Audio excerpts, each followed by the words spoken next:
Vokala birinchi silo astarimizni sepamiz balasinamizga.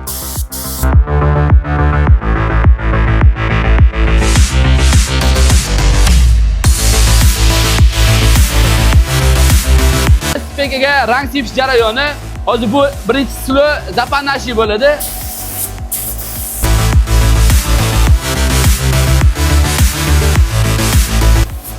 O'ta ehtiyotkorlik bilan, nozik did bilan ishlash kerak bu jarayonda. Ustilari yong'oq shifon materialdan bo'ladi. Ikkita 1.6li MDF qaplangan, 32 qalinligida va ustida yong'oq shifonimiz bor. Okalar ko'rishingiz mumkin. Bir silo zapanashi sepildi. Endi buni qurigandan keyin fonda najjarlab chiqiladi. Shakllari har xil. Mana bu boshlanishi. Ko'rib turibsizlar. Qolgan poxonalarimiz hammasi va o'rtada har xil shakllar, rasmlarimiz to'g'ri kelib qoladi. Kimga shunaqa sifatli zinalar kerak bo'ladigan bo'lsa, Ayma ishining jamoasiga bemalol murojaat qilishingiz mumkin.